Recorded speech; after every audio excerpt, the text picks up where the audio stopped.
नमस्कार. आज आपण एका अ, विशिष्ट ऑडिओ संवादावर जरा खोलात जाऊन बोलणार आहोत. हो, हा संवाद एका कुटुंबातला आहे आणि इंटरेस्टिंग गोष्ट म्हणजे एकाच वेळी लग्नाचा वाढदिवस आणि फ्रेंडशिप डे असं दोन्ही आहे. बरोबर. पण हा जो वरवरचा आनंद दिसतोय ना, त्याच्या मागे काहीतरी म्हणजे तणाव आहेत, काही गुपितं आहेत, असं जाणवतंय. अगदी. तर आज आपण हेच बघूया की ह्या नात्यांमध्ये काय गुंतागुंत आहे, काय बोललं जात नाहीये आणि फ्रेंडशिप बँडसारख्या गोष्टींचा काय अर्थ उरतो इथे. सुरुवात विक्रमच्या कवितेने होते नाही का? माननीसाठीची. हो, तुला वजा केल्यावर आयुष्यात बाकी उरतंच काय? किती म्हणजे जुन्या पिढीचं ते घट्ट प्रेमळ नातं दाखवणारी ओळ आहे. आणि ती कविता जीवासाठी खूप महत्वाची आहे असं दिसतंय. जणू काही ते एक काय म्हणतात त्याला, एक आदर्श आहे त्याच्यासमोर. एक्झॅक्टली. पण त्याच घरात मग आपण दुसरीकडे येतो आणि चित्र बदलतं. पिहू, लहानगी पिहू, ती रम्याला बघून घाबरते. हो, तिथेच कळतं की काहीतरी काहीतरी गडबड आहे, काहीतरी लपवलं जातंय. बरोबर. आणि हे जे काही गुपित आहे ते बाहेर येऊ नये म्हणून रम्या आणि तिची आई दोघी मिळून प्रयत्न करत आहेत. म्हणजे त्या काउन्सिलरला थांबवण्याचा प्लॅन करतात.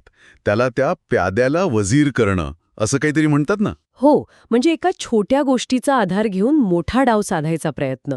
पण हे सगळे एका लहान मुलीच्या म्हणजे तिच्या मनात काय चाललंय ते बाहेर येऊ नये म्हणून हे खूप चिंताजनक आहे. खरंय. आणि मग येतो तो फ्रेंडशिप डेचा अँगल. विक्रमचा आग्रह असतो की सगळ्यांनी, विशेषतः जोडप्यांनी, एकमेकांना फ्रेंडशिप बँड बांधावा. हो, त्याचा मुद्दा काय की बायको हीच खरी मैत्रीण असते. तसा विचार खूप छान आहे नाही का? एकदम आदर्शवादी. अगदी. पण मग आपण बघतो की हा आदर्श आणि तिथलं वास्तव यात किती फरक आहे. पहिलं उदाहरण घ्या जीवा आणि नंदिनीचं. ते दोघे बँड बांधायला तयार होतात, पण कशासाठी? तर फक्त घरच्यांसमोर देखावा म्हणून. हो, म्हणजे घटस्फोटासाठी अर्ज केलाय तरी सुद्धा हे नाटक सुरू आहे. नात्यातला पोकळपणा किती स्पष्ट दिसतो इथे. अगदी.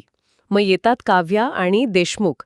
यांच्यात तर हा बँडचा मुद्दा एकदम म्हणजे उघड संघर्षाचं कारण बनतो.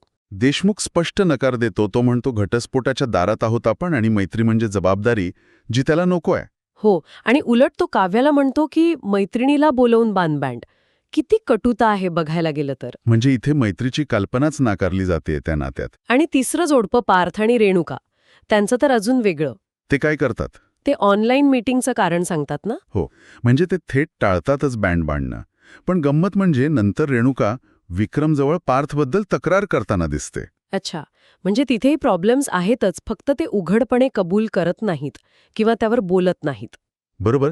तर विक्रमची जी मूळ कल्पना आहे, बायको हीच खरी मैत्रीण, ती या तिन्ही तरुण जोडप्यांच्या बाबतीत तरी एकदम फसलेली दिसते. म्हणजे विक्रम मानिनीचा तो आदर्श आणि या तरुण पिढीच्या नात्यांमधली गुंतागुंत यात खूप मोठी दरी आहे तिला भेटायला. आणि ते कोणीतरी म्हणजे काउन्सिलर जी आल्यावर तिच्या मनातलं कन्फ्युजन दूर होईल असं तिला वाटतंय. पण त्याच काउन्सिलरला येऊ नये म्हणून रम्या आणि तिची आई प्रयत्न करत आहेत. काय विरोधाभास आहे. अगदी. एका बाजूला पिहूचं ते निरागस जग आणि दुसऱ्या बाजूला हे मोठ्यांचं गुपित आणि तणावांनी भरलेलं जग. यात एक हलका फुलका संवाद पण आहे मध्येच, विक्रम आणि रेणुकाचा. हो, नातेवाईक कसे फक्त कार्यक्रमापुरते फोन करतात यावरचं त्यांचं बोलणं. रोजच्या आयुष्यातलं एक निरीक्षण आहे ते. तर एकूण काय दिसते आपल्याला या संवादातून? एकाच वेळी उत्सव आहे, पण तणावही आहे. खरी मैत्री विरुद्ध मैत्रीचा देखावा आहे.